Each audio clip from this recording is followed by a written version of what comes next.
I've been waiting a long time to pick these up and share them with you guys because it's a pretty historical moment in sneaker history. While Adidas does now own Reebok and has for quite some time, this is the first time two major brands in the top 5 have collided and collabed on a project. So they do operate as separate entities still. So them coming together for something like this is pretty dope. Let's pull these things out and take a look at what they made. Hold up, before we go any further, I gotta show you this box because it's pretty dope. Obviously you saw the top does say Reeboks and Adidas. It is co-branded. The entire box is blue until you get to this side right here and it reveals that iconic Boost purple and yellow with just a few hits up here, orange and blue as well. But anyway, there's the size tag right there. I did go true to size, and we'll talk about sizing a little more in a little bit. It is a slide out box. I don't really talk about tissue paper a whole lot, but it does have just a ton of cool branding and logos, Boost You Wear logo up top. Just really, really cool as far as tissue paper goes. If you're like crazy into art and just design and whatnot, this tissue paper is pretty dope. And I actually think if you got this custom framed and mounted, it'd be a pretty cool piece. But anyway, this is the Reebok and Adidas co-branded Instapump Fury Boost.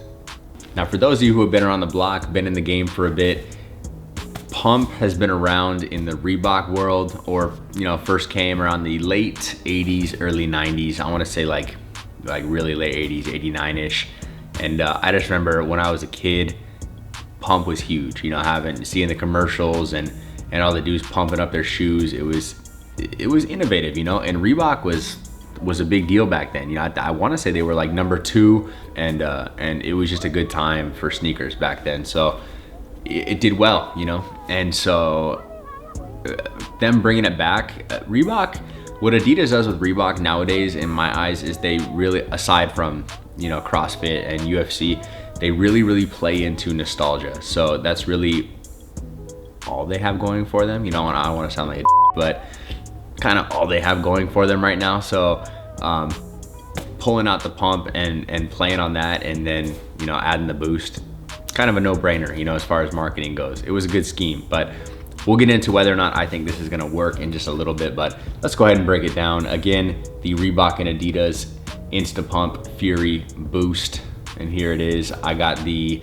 yellow, red, and black colorway. The other colorway available right now takes a play off the first ever Ultra Boost, so it's all black with that purple blue heel cup. Well, obviously not a heel cup on here, but purple and blue hits, just, I'm sure you've seen it. Anyway, nonetheless, here they are. Now let's go ahead and break down the shoe to the best of my ability, and then we'll talk about all the fun stuff, pricing and comfort and sizing and all that. Right around the toes, you're gonna have a little hit of red velvet suede. Below that, same material, just in yellow. Entire shoe is made up of pretty soft mesh material. Feels good. Gray, blackish in color. Then obviously wrapping the entire shoe, you've got like what I'm gonna call a vamp that wraps the entire shoe, and that's where the yellow colorway comes in.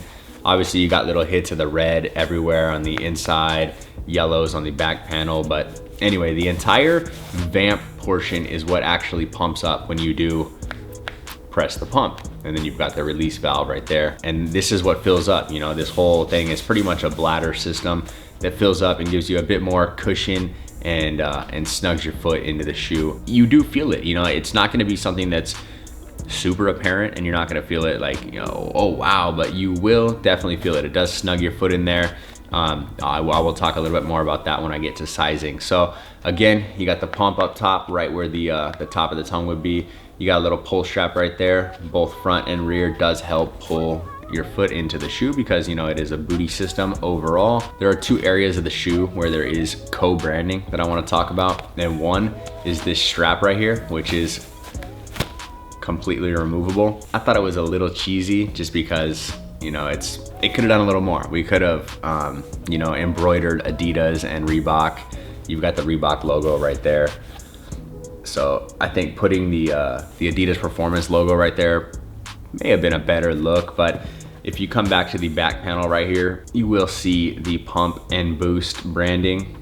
So that's kind of cool that they actually embroidered it right there. You do have a hang tag, it does say boost on one side, pump on the other. So there is definitely signs and hits of co-branding throughout the shoe, but they could have done a better job. Back panel does have more hits of red right here, and this is kind of like a plastic feeling material right below the pull strap that I already hit on. Insole is glued in. Not sure if the camera's gonna pick that up. It does say boost and pump. Before we talk about the ridiculous amount of boost that's on the shoe, there is a piece of carbon fiber that basically the whole shoe sits on or is built upon, and you can see that right there. That was there on the original shoe as well, so that's something to keep in mind on the original Instapumps way back when. Obviously, midsole is made up of 2 sections, both filled with ridiculous amounts of boost. And yes, this is the same exact BASF boost material that you will get on all the Adidas lineup. There's other brands who pretend like they're doing it. This is the actual stuff. You know, Adidas did put the effort into making sure that they did partner up again with BASF and make sure the shoe was true to the boost lineup. So it's squishy. There's a ton of boost there, almost a ridiculous amount. If it were me, I would have brought this down just a little bit, made it a little more low profile. Does look a little high in the heel, high in the forefoot. We could have brought it down just a little bit and it still would have been just as comfortable in my opinion, but I don't design for Reebok and I don't design for Adidas, so all I can do is be a little nitpicky. Now headed down to the outsole, not a whole lot to talk about. Very, very thin. They kept true to the old school designs. There are 90s feels throughout. You've got Reebok right there on the bottom of the forefoot. Black throughout, little red right there to match the toe cap up front. Again, one more look at that carbon fiber right there. I'm not a huge fan of the splits in the outsole, midsole area. It makes it a little difficult, like when you're driving or riding a bike or what. Not saying you're gonna ride a bike in these all the time, but I'm just not a huge fan of it. I would have brought it all together and just updated the shoe just a little bit. Again, I would have made it a little more low profile on the bottom, but hey, that pretty much breaks down the entire shoe. It's a cool looking shoe, man. It's a little bulky, but you know, it is a 90s silhouette, and shout out to Adidas and Reebok, man, for trying to make something happen. Now let's get back in the lab and make something like ridiculously dope. You know, I don't even know what model, but Reebok has potential. Let's keep doing this, Adidas. You know, I know you guys ultimately have to say in what gets co-branded, but nonetheless, that's the full breakdown. As far as pricing goes, really steep, guys. 200 bucks USD.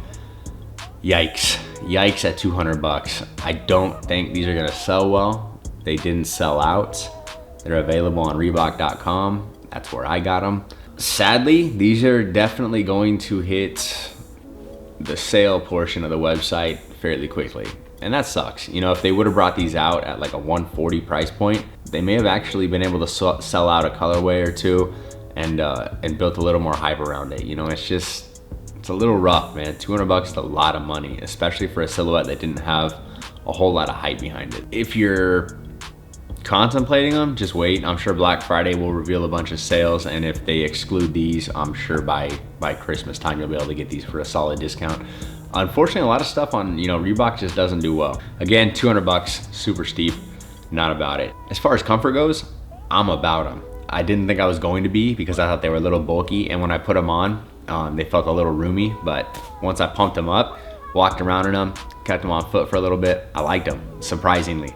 I don't know that it's a shoe that I would wear all the time, but I don't think they're awful. You know, I think it's a decent looking shoe. I think it's definitely a conversation starter. They don't know the pump technology. They may not even know boost yet. You know, it is a cool conversation starter. So it's something that, you know, if you're into talking about sneakers, you know, and you wanna catch somebody's eye, so definitely do it. So as far as, you know, comfort goes, I'm gonna give them 8.5, somewhere between, you know, 8.3. I'm sure that's fair in my eyes. 8.3 on the comfort scale, and then we'll slide right into sizing. When I first put them on, like I did say, it felt like there was a ton of room, but once I pumped them up and got the full pump in there and walked around, my foot didn't really move. You know, it felt like there was a ton of room when I first put them on in the toe area, but I would still go true to size. You know, I got a 10.5, that's my true to size. For everybody who watches my videos, you already know that. I'm sorry for being redundant. Go true to size. I wouldn't go down. I think they'll get way too snug, and I don't think you would enjoy the shoe as much if you do wind up picking these up. So again, true to size. And guys, that's gonna do it. Again, this is the Adidas and Reebok Instapump Fury with the boost, ridiculous amounts of boost. And that's gonna do it for me. As always, I will throw these on feet, give you guys a solid look at them, and then you can be the judge from there. So thank you so much for watching the video. If you haven't already, thumbs up. It helps the video gain traction and spreads the word and gets it out there and lets people see what we're doing on this channel. I really appreciate that. Last but not least, before you take off, do me a favor and subscribe. Hit the bell, get a notification every time I post a video on this channel. It means the world to me, guys. Thank you to everybody who supports. If you're brand new, hey, welcome. I appreciate you just as much. Thank you so much. As always, I am RJ. I'll catch you guys next time. Peace.